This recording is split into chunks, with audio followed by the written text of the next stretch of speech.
Hello, we are live. Hello and welcome to this Tuesday live stream, which is currently streaming, I believe, on YouTube, on my YouTube channel and on my LinkedIn channel. So if you're catching this live, if you're watching this and you are even curious about the topic that I'm sharing today, and you've got questions, please do type them in the box below and I will answer them while we're live. If not, it may be a theme that I write about in the Be Seen Bites, which is the LinkedIn newsletter that I've just kind of started up and started doing quite recently. So thank you for watching.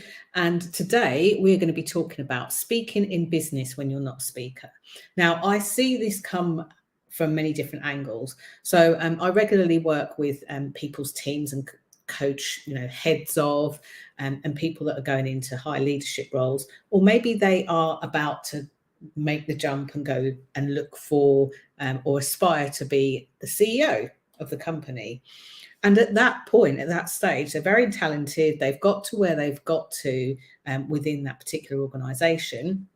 And then something will come kind of left off center. They'll be thrown a curveball that normally sounds something like, we are, going to see these clients and I'd like you to take the lead in the presentation. Or the other place that I see this a lot is in business owners, you gorgeous entrepreneurs, business owners, founders who, given the fact of what you do, you might assume or you might think that, well, my business is different. I'm not really a speaker and I don't need to do public speaking in my business. So I thought I would share today how to speak in business when you're not a speaker. Now, I'm going to kind of break this into three categories, because where I see people struggle sometimes is they feel like they don't come across well. I'm frequently told, Jenny, I did this presentation, but I rambled, or my words, I couldn't get my words out. I couldn't say what I needed to say. And the other thing that people worry about is how are they going to calm their nerves? If it's something that you don't particularly like doing or feel comfortable doing, it doesn't feel easy to do. Therefore, you don't always feel at ease. And then the third bit that I want to talk about is this feeling of feeling accomplished.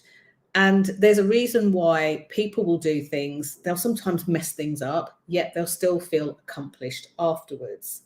So I'm going to share kind of like some nuggets that you can hopefully take on board within there. So if you happen to be watching this and you've got a moment, I would suggest that you grab yourself some water to, really hydrate your brain, or a cup of tea. Today I've got my JK mug. This was made by a lovely lady called Kim Poxon. She's amazing. She designed this. I just told her what I wanted in my design, and she designed these logos for me, which I've been able to use on talks, on podcasts, on promotions, on social media, everywhere. So I really wanted to shout out Kim. And she also had this mug made and sent to me, and I am about to get some other bits and pieces made up and with the logos too, but I digress. So why even listen to me? Because it says along there, if I can get my angle right, Jenny Kovacs, Visibility Queen, which means that I actually specialize and specifically specialize in helping you to be visible. Why? Because I believe that your voice matters. You being seen, you being heard, you being taken seriously, and you being unapologetically visible is what's important in the work that I do. Not about me, not about, creating hashtags to say this is Jenny and Jenny has said this, but about you. Your voice matters. If you don't take anything else from what I'm about to share today, please take that. Your voice is important. Your voice matters. So I do this because I do speak quite a lot and I hadn't always got it right. I sometimes get it wrong. And even as somebody who publicly speaks at conferences, in person at conferences, I speak a lot to corporates. I give a lot of presentations. I've had some fun this year doing all sorts of things. My very first, in-person talk of this year, this January, was actually at Scotland Yard. And it's so funny. I don't get nervous by the number of people or who are going to be there. The thing that makes me nervous is the building. So when I spoke at Google, when I spoke at New Scotland Yard, they were two places in particular that kind of made me feel a bit, oh, you know, important, established places. Don't even ask me why. So I've been very lucky enough to do that. And then as we went through the year, I have spoken to a number of business groups and talked about all things from imposter syndrome to visibility, because the visibility side of imposter syndrome. And then I was able to speak on the stage of the British Chamber of Commerce at their global annual conference and this year as well. So I've had a lot of very diverse types of presentations, talks and speaking. And even though I do it a lot and I love it, I still get nervous. And, you know, I'd be a liar if I said that every single one went perfectly and I didn't have some of the issues that I'm about to share with you now. So know that I come from a place of knowing better and wanting to do better, but also know that I still come from a place of thinking every now and then, oh, I think I really screwed that up, or I could have done it differently. I want you to know that. And I'll share a story about feeling accomplished in the third part. So the first part of what I want to talk about is coming across well, what that really means. Now, the thing I want to say about sort of coming across well is if you try to come across well, it actually makes it more difficult, harder. And the only way that I can explain this that makes any sense is think about maybe being a comedian, even if you're not. If you were tasked with, you know, go and stand up for 5 minutes, speak to the people around you, maybe your team, maybe, you know, your family, maybe the people you work with, and you're tasked with speak to them for 5 minutes, but make sure that you're really, really funny. There will be things that happen. Some of you will just go with it and go, yeah, I'm just going to go for it, see what happens. Some of you will say, no, I don't have enough time. I need to think about what I want to say before I can do it. Some of you will actually want to go off and research it and, you know, have a look at what makes a good syntax of a joke before you even go anywhere near it. And some of you will just be like, you know what, I'm just going to try it out, see what happens. What's the worst that can happen? So you might be quite pragmatic in that approach. Now, it depends on you as to which one you would do. But the thing I know for sure is that if you try really, really, really, really hard to be funny, it's likely that it won't happen. And for me, this is very similar to how we can approach talks, presentations, public speaking. So the first thing to do or to know is if you want to come across well, trying hard is like you setting yourself up for a fall, basically. I say this because I'm very inspired by this book, which I happen to have near me. This book, U Squared by Price Pritchett. And at the beginning, Price Pritchett starts off with a story about a fly trying to escape. And we've all been there. It's maybe been a summer's day or a day you've had a window open and a fly buzzes backwards and forwards, keeps hitting the window, but only if they just moved like a few centimeters to the left, to the right, up or down, they would get freedom and they'd fly straight out of the window.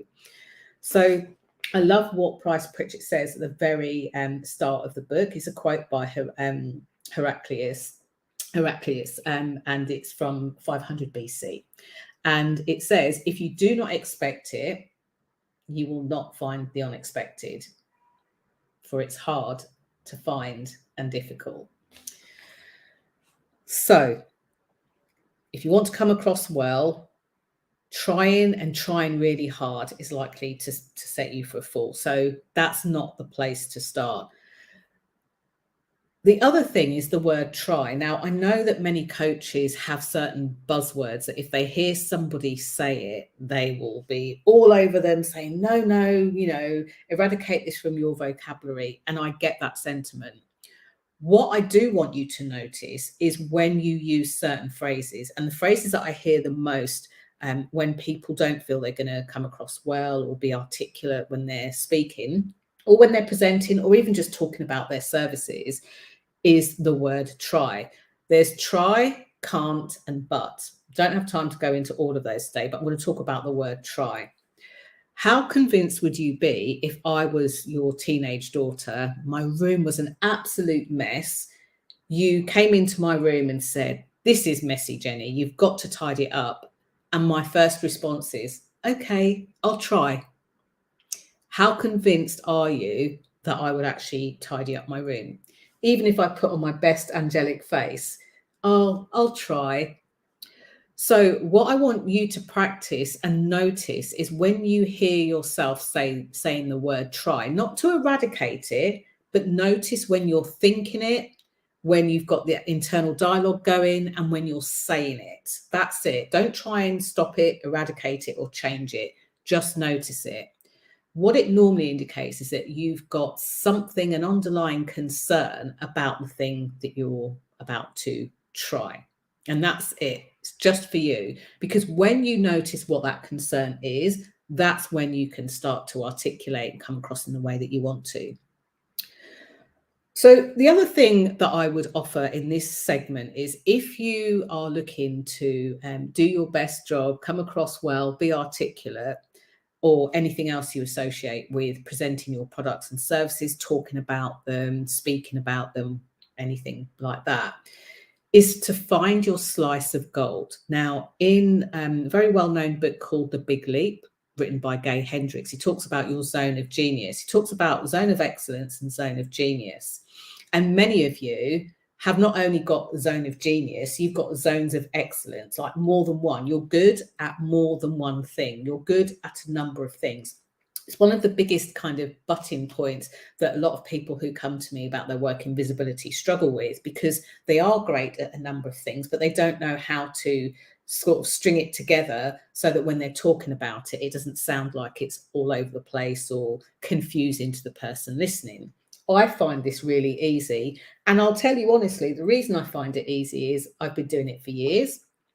I've been there myself. Any of you who know me on here will know that when I started my business in 2010, if you'd asked me what I did, and all my Tadworth networking friends will remember this, the Hawley Chamber of Commerce, Hawley Local Business Group will remember this, where I would say, on the one hand, I do training, coaching, and consulting. And on the other hand, I make cakes and chocolates. Yes, you heard that right. Now, I stopped the cakes and chocolates in 2012. However, at the beginning of my business, that's what I offered. And I did both. And I did both really well. Most people accepted that. Some people couldn't get their heads around it. The thing that I invite you to do is, if you've got a whole smorgasbord of golden, zones of genius that you put out in the world, find how they string together and speak about the things that are in your zone of genius. Just because you're good at it doesn't mean that you need to do it. So, for example, I talked at the beginning about imposter syndrome. And whilst I get asked to speak a lot on that, the underlying piece of what I talk about is your ability to be visible. Remember, I said your voice matters. You being seen, you being heard, you being visible is what matters. So if as a part of that, the imposter syndrome piece comes in, of course, I will speak to that, but I won't position myself as the expert on imposter syndrome. In fact, a little search in the bar at the top of LinkedIn, or a little search in the bar at the top of YouTube, you will find lots of content, lots of people whose expertise do lie in that place. So when you are talking about your products and services, or that of your business and what they do, even if you work for that business, stick to the zone of genius. Trying to be all things to all men will have you more scattered than an octopus on roller skates. Okay, so stick to your zone of genius. That means that you can speak to things with gravitas, with credibility, with authority, and you will feel as you're speaking that you're coming across really well. Okay, it gets rid of that element of doubt. So coming across really well, that's that piece. The second piece is being at ease. And oh my gosh, there is like I could run a 5-day workshop on just this piece alone, being at ease. So there are a couple of things to think about.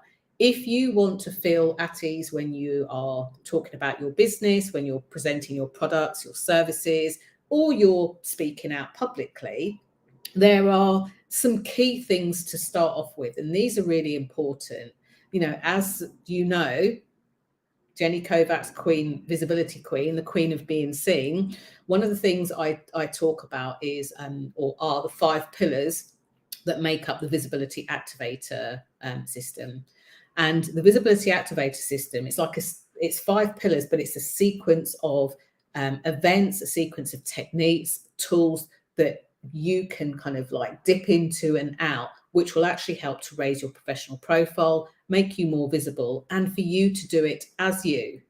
I would like cringe at the thought of working with people and when they kind of are spat out the other end of that system, that they start trying to do it in the same way that I do. Why? Because I'm me and you're you. So it's really important to be able to know how to do that in an authentic way. So a couple of things that we start off with, and this is part or kind of pulled out of the first pillar of the Visibility Activator system, is it's important to have an outcome, like know where you're heading towards, know where you're going to. So if you think about this in this context, if you're speaking when you're not even a speaker, is where are you heading to? Where are you going to? And what I mean by that is, how do you want this experience to be? So if you're sharing a talk or something like that, how do you want that to be? Do you want it to be an energetic talk? Do you want it to be motivational? Do you want it to be thought-provoking? Start with the end in mind and work backwards. Okay, start with the end in mind and work backwards. When you're looking to speak, there's 2 outcomes that you should always be setting for yourself. So, for example, when I thought about running this live stream about speaking in business when you're not a speaker, there's an outcome that I really want for you to get to. Your voice matters and all of that, and being able to be seen. And I have to think about, well, what can I share that will help you to get that? And when I looked at the kind of the 3 segments, I thought, well, there are a couple of things that I can share in each of those. The other outcome, which most people forget about, is how do you want to be? How do you want to feel? How do you want to experience the thing that you are planning to do or about to do? And to be honest with you, that's true for any goal that we set ourselves in life. And the most successful people know that. It's almost like a piece on the Monopoly board. Do not pass go until you've reconciled what you want. Otherwise, you're kind of trundle down the road, feeling indecisive, feeling like you ramble, not really sure of what to say. So that's the first piece. The next thing I would say is how you think about it. I talk a lot about mindset. And when I speak about mindset, my desire for anyone, myself included, my clients, you know, the companies that I work with, the industries that I work in, my desire for them is to have the ability to think differently than they did before. Why do I say that? I say that because with mindset isn't about kind of Jedi mind tricks. Mindset is about your ability to think differently, positively, you know, with the successful end in mind, in a way that serves you. And so many people, especially if they're nervous or worried or concerned about something, they think they spend a lot of their time, a lot of their mindset thinking about the things that they don't want to do, they don't like to do, that they're scared of, that they're worried about. And I remember seeing this a lot when I first got started. I did a lot of stuff with people around presentations, especially when they were nervous.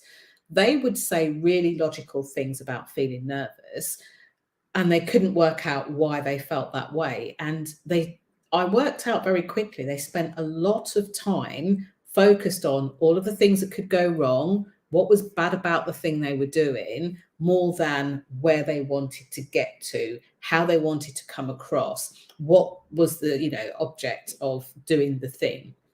So applying your ability to think differently about speaking, even if you don't consider yourself a speaker, about presenting, even when it feels pressurized to present your products and services, or you feel like, oh my gosh, I might come across like I'm being like too pushy, selling too hard, being, a bit slimy in how I do that.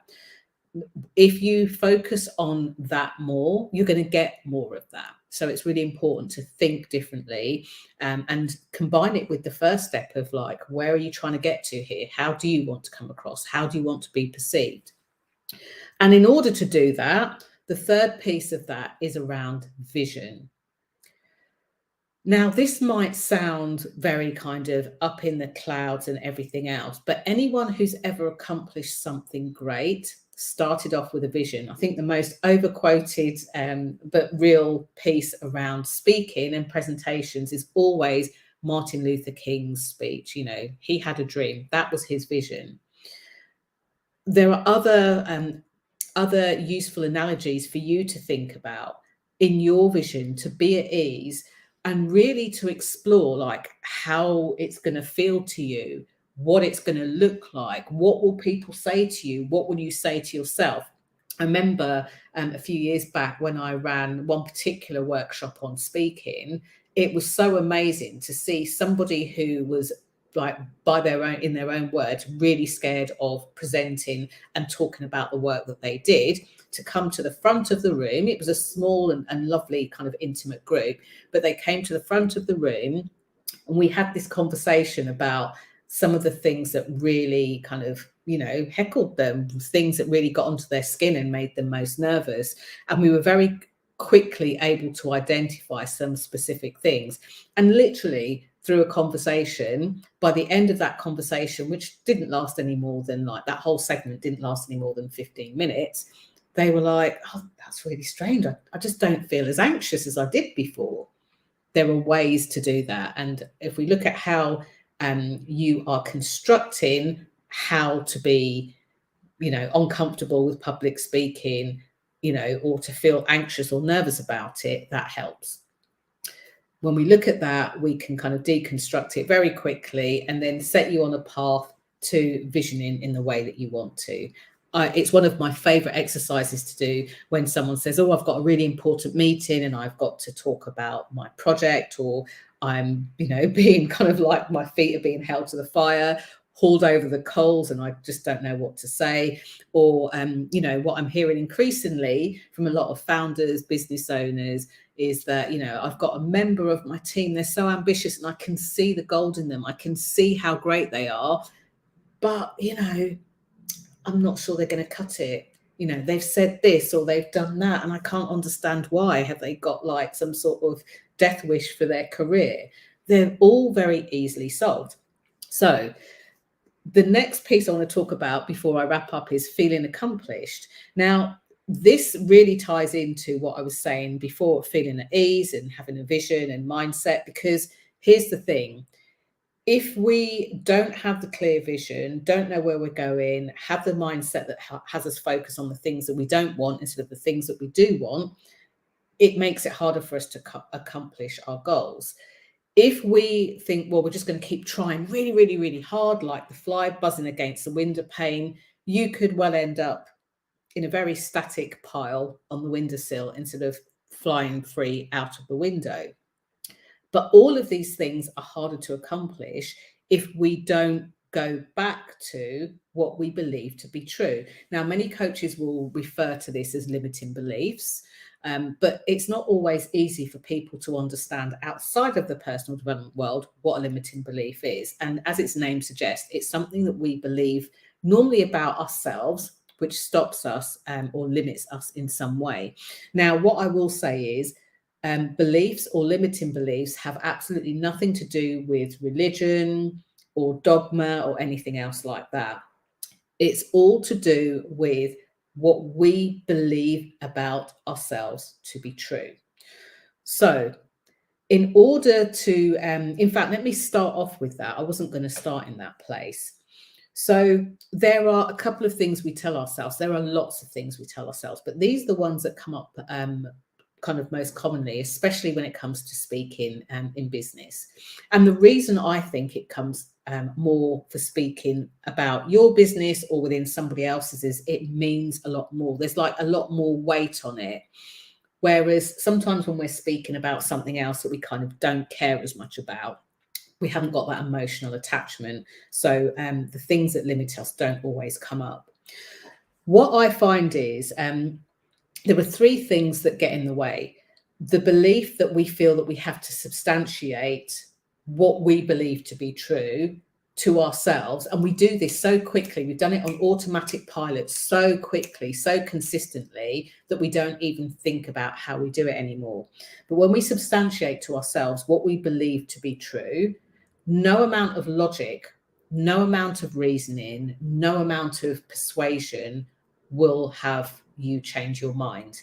I am an ex-arachnophobic. You know, I grew up all my life being absolutely scared of spiders, and it just got worse and worse and worse until I knew in 2003, in fact, I knew I had to go to Australia.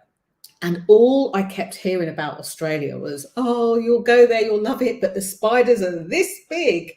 It completely freaked me out. But I wanted to go to Australia. That was my desire. That was my vision. That was my outcome. I want to go despite the fact that they have the hugest spiders on the planet.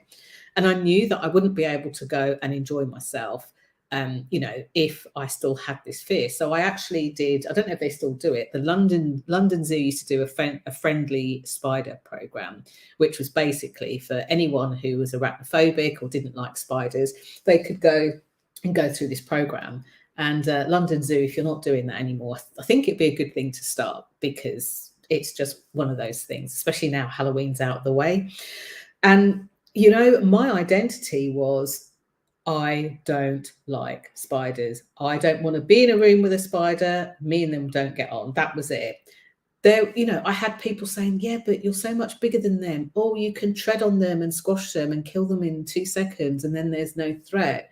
When you run that way, it runs the opposite way. Why are you scared? Oh, they're not going to do you any harm. They're there for good. It didn't matter what logic people threw at me. I could not take it on, because I had already deeply substantiated that my belief that this was true. Spiders were this. I wasn't going to play with them. I wasn't going to love them. I wasn't going to do anything with them. So thanks to you know, London Zoo and their friendly spider program, which I happened to read in an article, a Cosmo article, I then went through the program, had an extra session with of hypnotherapy, and to one of my friends who actually saw me and the state of me at that particular event, which was a group event, to their absolute disbelief, they saw me interacting with things like, you know, crane flies, daddy long legs. Because at that point, I was so scared of spiders. They looked so spider-like, I didn't even like them. I was picking them up, putting them out the window, and they were completely, you know, completely ignored. And of course, obviously, I then wasn't afraid of spiders, to the point where, you know, there can be a spider kind of just like living. There was one living in my plant and making a nice little home, and I kept sitting very close to my computer so I didn't disturb it. Whereas once upon a time, I would have had to like be in a different room of the house and probably cried and made a fuss for somebody to take it away.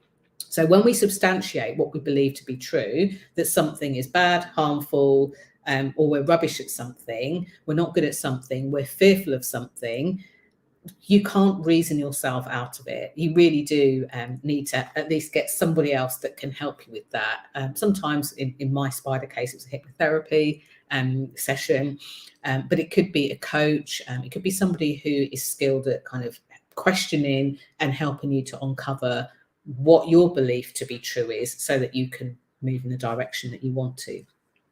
The second belief is a red herring, and this is very closely aligned, I think, and because my experience has shown me that I've heard like literally thousands and thousands of people, not just from the time I started the business in 2010, but way before. Thousands of people will tell me reasons why they don't like something, reasons why they don't want to do something, reasons why they're not good at something, and it's just not true. But it's a red herring because it puts them down a path that makes them feel like they're not. One of the most common speaking things that I hear, but it's not the same for everyone. For those of you who attended school and the teacher boomed out, stand up, read in front of the class from the book. And you, as you stood up, were telling yourself, I'm such an idiot, I'm going to sound silly. Maybe you'd start reading, maybe you struggled to read, maybe you were dyslexic. And not only did, people around you mock you or people laugh at you, the teacher might have even reinforced that you were stupid. Is it any wonder that decades later, when it matters and you need to stand up in front of an audience, maybe with some notes and talk about something that you're doing, present at a meeting, present to the board, that all of a sudden those underlying kind of fears and feelings come back again? But for what I have experienced, many adults will never admit that because it feels too vulnerable. Their job's on the line. They're supposed to be good leaders, yet they're kind of, grappling with this thing that isn't quite working. So those red herrings will, act as red herrings and put us off our path. And the other one I see is smoke screens. Those smoke screens are kind of like, could it be this? Could it be that? But no, it's really this.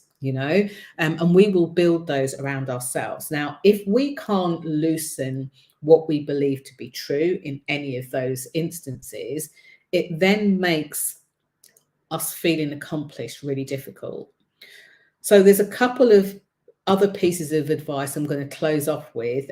If you want to feel accomplished when you are speaking, presenting, talking about your business, someone else's business, explaining what you do, 60-second pitches, all of those things. So the first thing is, if you are especially prone to anxiety, don't review things through that lens. What do I mean by that? Some people get anxious for certain things. Some people know that they are very prone to anxiety. And in this instance, what I've seen in the people that I've worked with who have been anxious or displayed symptoms of anxiety is that they will take information and they'll roll it around their mind again and again. It's almost like ploughing a field, but they'll plough their mind. And once they've gone up and down a gazillion times, they'll do it up and down again. So they'll keep like this internal battle. They'll just keep the focus. All of this while they are performing brilliantly at work, while they're savvy and smart, while they're being professional. So on the outside, the person is just a deep thinker that works really well, and running the show is this ploughing of the mind that goes on like incessantly. If you are that person and you're prone to lowering your own self-esteem through anxiety, don't review stuff, because all you'll do is look for the bad stuff. I can sit and rewatch this video, this live stream, without kind of wanting to curl into a ball. And the times that I do that is, it might be that I need some information, or I want to take some sound bites because I'm writing something or sharing something with somebody. But other than that, I don't mind. I don't, you'll see where I mind when a bit of hair's sticking out, because I'll just kind of go like that and play with it and brush it. But it doesn't cause me anxiety. It doesn't cause me to want to disappear from the screen. It doesn't cause me to never ever want to speak or present again. It doesn't cause me anything. If I get a word wrong, it doesn't cause me anything. I feel really lucky that I feel like that. But what I've realized over the decades that I've been doing this is that I have built in the tools and the techniques so that I don't feel bad around kind of watching myself back on things. If you are prone to anxiety, all you will do is pick holes in your performance, which then chips away at your confidence for doing the thing next time. It's no good. It's no good. It's not what you need. It's not conducive. It's not productive.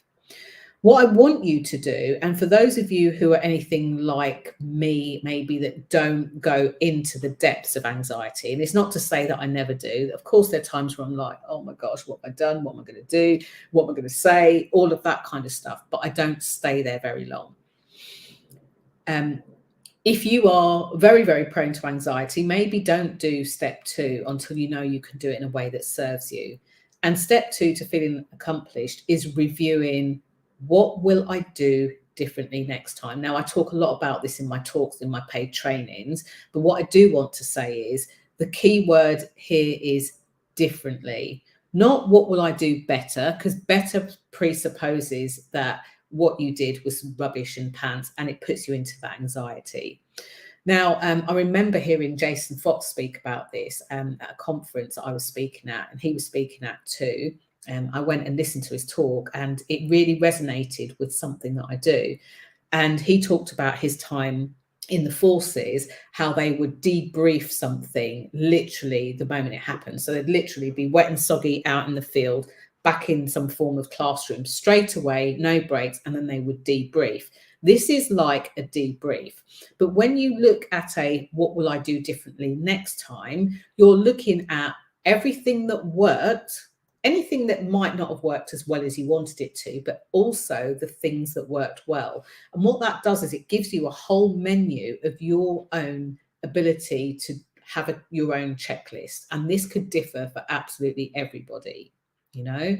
So review what you would do differently next time, make a note of it and refer to it, but do it as soon as you can. So what happens to me quite a lot, I'll give a talk, I'll come off a stage, and the first thing that will happen is I'll need to start on clipping, you know, my speaker and stuff. Or I might have to wait until that's done, a few minutes. From the moment I walk out, that's when I'll start thinking, okay, what will I do differently next time? And I will normally write it down where I can, but I just give myself those minutes.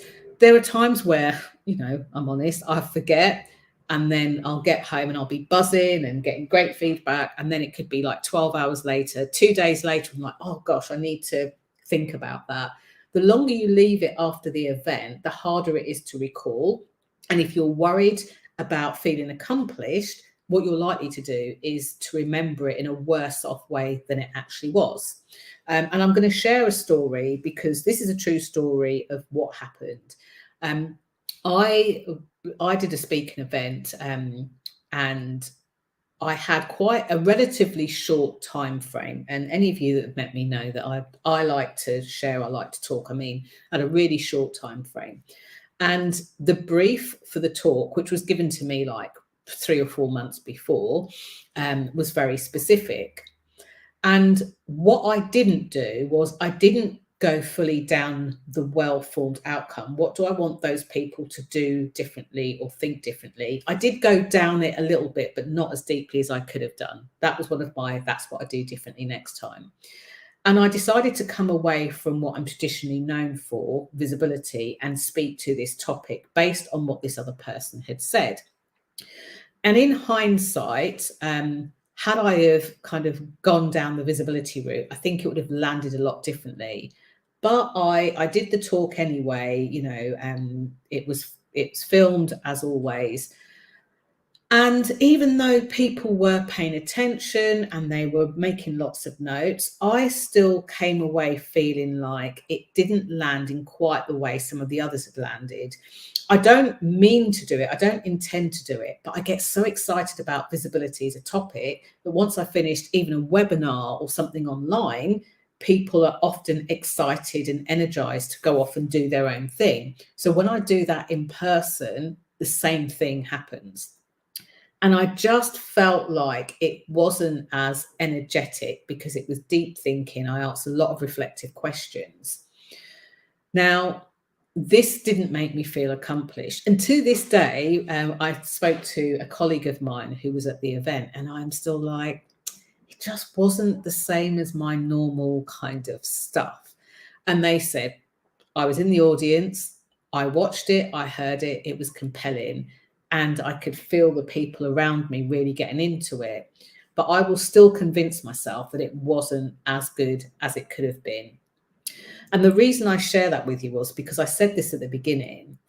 There's this this myth that when somebody speaks that they have to be very narcissistic, very ego driven, and that everything always works out perfectly. And I'm willing to bet if you ask any performer, any speaker, anyone who's well known, anyone in the public eye, we all have moments where we think, oh, could have done this differently, should have done it in a better way. Oh, I tried to do this.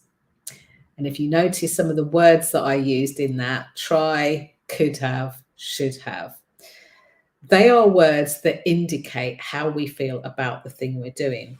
So if you want to make sure that you're coming across well, feeling accomplished and being at ease, go back to this video, like play it, pause it, think about an actual scenario that you're in at the moment or thinking of doing, and run these through there. I've shared a lot of information in this video, a lot of tips, so many that I might take this down after a while and put it in some of my more kind of paid for content. I've dropped a lot of different jewels in here. And the reason that I did it is because I want you to know that whether you think you're a speaker or not, speaking, presenting, showing or telling about your products and services is important. Why? Because your voice really matters. Thank you for watching today. Let me know in the comments your thoughts, and I will look forward to seeing you. I've just seen a comment, which I'm just going to quickly read, which says, thank you for sharing that on LinkedIn. Perfectionism is a real barrier in achieving success, and letting go of it brings our power from within to the front and helps grow with confidence. It absolutely does.